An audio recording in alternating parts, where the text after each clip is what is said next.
दोस्तों, एक बहुत गरीब लड़का हुआ करता था। वो हर रोज़ जैसे तैसे करके इधर उधर से खाना का जुगाड़ करके खाना खाता था, लेकिन हर दिन उसका खाना कोई ना कोई चुरा लेता था। एक दिन उसे पता चला कि एक चूहे ने उसका खाना चुरा लिया है। तो उसने उस चूहे को पकड़ा और उससे पूछा कि क्या तुम जानते हो कि मैं बहुत गरीब हूँ, फिर भी तुम हमेशा मेरा खाना चुरा लेते हो। अगर तुम्हें चोरी करनी ही है तो तुम एक अमीर आदमी का खाना चुराओ, इससे उस आदमी को कोई फर्क नहीं पड़ेगा।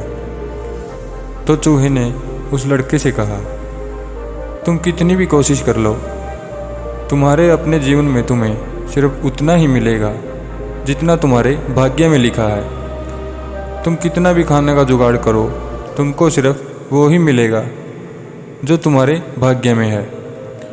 यह सुनकर उस लड़के को बहुत हैरानी हुई। उसने कहा कि ये कैसे संभव है।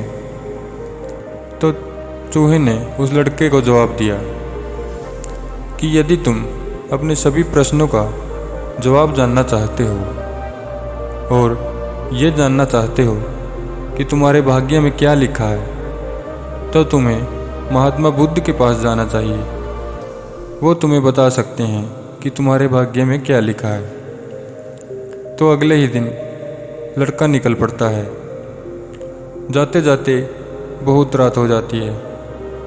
रास्ते में उसे एक हवेली दिखाई देती है। वो हवेली में जाकर हवेली के लोगों से पूछता है कि क्या वो एक रात वहाँ गुजार सकता है। तो हवेली के लोग उसे अनुमति दे देते हैं। हवेली के लोगों ने उस लड़के से पूछा कि तुम इतनी रात को जा कहाँ रहे हो। तो लड़के ने उन्हें बताया कि मैं अपने भाग्य के बारे में जानने के लिए महात्मा बुद्ध के पास जा रहा हूँ। तो फिर उन्होंने उस लड़के से कहा कि क्या तुम उनसे हमारे एक प्रश्न का जवाब मांग सकते हो। तो उन्होंने अपना प्रश्न उस लड़के को बताया। उनका प्रश्न था कि उनकी एक 16 साल की बेटी है जो बोल नहीं सकती और बिल्कुल भी बातचीत नहीं कर सकती।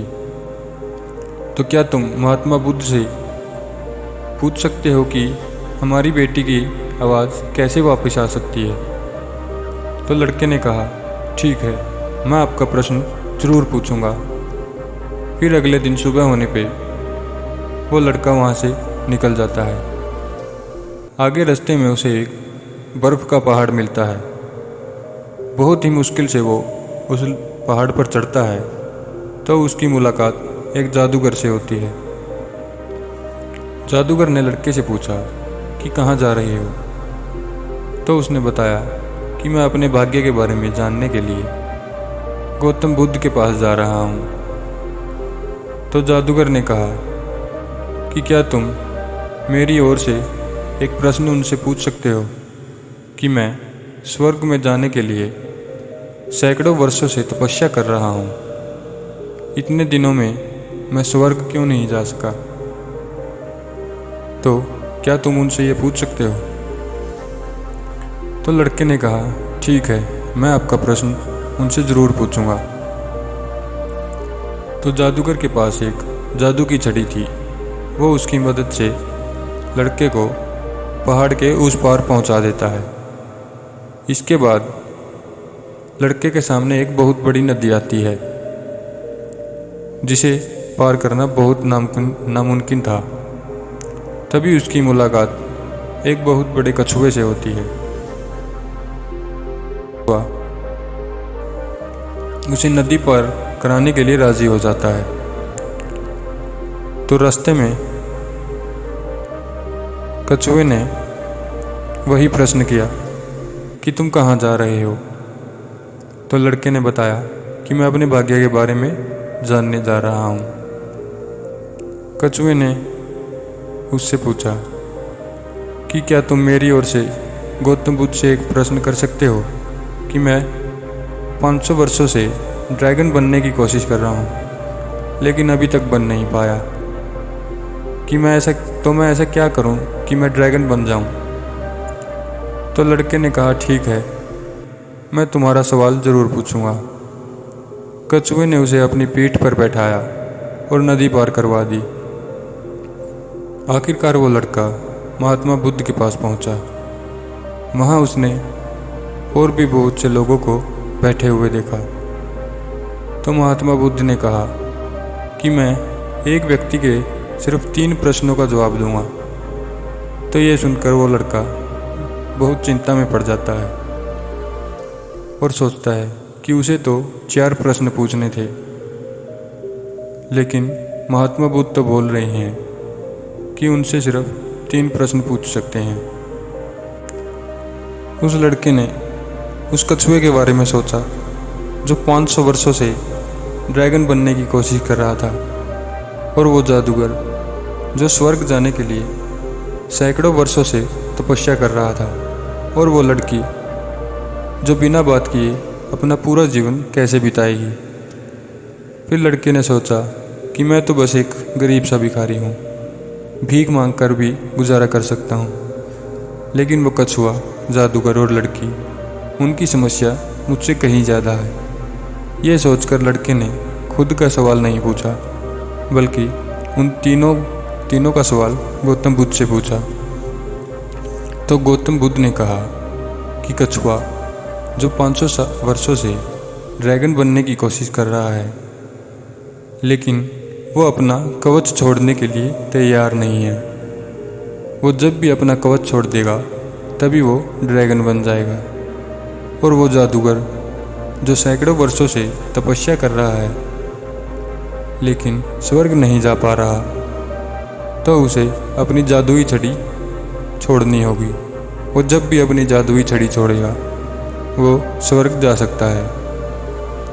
और वो लड़की जिस दिन अपना जीवन साथी चुनेगी, उस दिन से वो बात करने लगेगी। तो लड़के ने गौतम बुद्ध को धन्यवाद दिया और वहाँ से निकल गया। तो वो कछुए के पास गया और कहा कि तुम्हें अगर ड्रैगन बनना है तो तुम्हें अपना ये कवच छोड़ना होगा। ये सुनते ही कछुए ने अपना कवच खोला और उसके अंदर बहुत से कीमती मोती मिले। कछुए ने उन मोतियों को लड़के को दे दिया और ड्रैगन बन गया। फिर लड़का जादूगर के पास जाता है और बोलता है कि अगर आपको स्वर्ग जाना है तो आपको ये जादुई छड़ी छोड़नी होगी। जादूगर ने वो छड़ी उस लड़के को दे दी और स्वर्ग चले गए। फिर वो उस हवेली में जाता है जहाँ उसने पहली रात बिताई थी। जब वो वहाँ गया तो वो लड़की उसके सामने आई और बोली कि तुम वही हो ना जो उस रात हमारी हवेली में आए थे।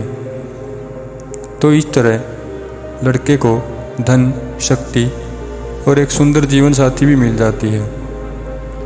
तो दोस्तों, इस छोटी सी कहानी से हमें 2 बातें सीखने को मिलती है।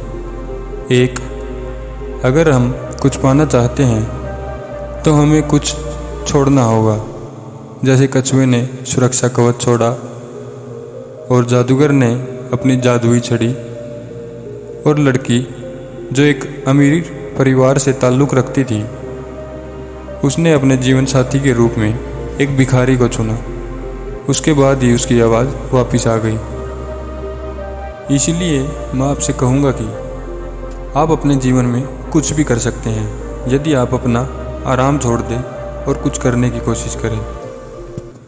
और दूसरी सीख आपको इस कहानी से ये मिलती है, अगर आपको लगता है कि आपके जीवन में बहुत सारी समस्याएं हैं, तो एक बार उन लोगों के बारे में सोचिए जिनके पास घर नहीं है, खाने के लिए रोटी नहीं है, कोई देख नहीं सकता, कोई चल नहीं सकता। तो उनकी समस्याएं सोचिए आपसे कितनी बड़ी है। जब हम अपनी समस्याओं के बावजूद दूसरों की समस्याओं को हल करने का प्रयास करते हैं तो हमारी समस्याओं का समाधान भी अपने आप होने लगता है। जैसे लड़के ने भगवान बुद्ध को अपनी समस्याओं के बारे में नहीं बताया, बल्कि उन तीनों की समस्याओं के बारे में बताया। नतीजा, लड़के को अपने जीवन में बहुत कुछ मिला।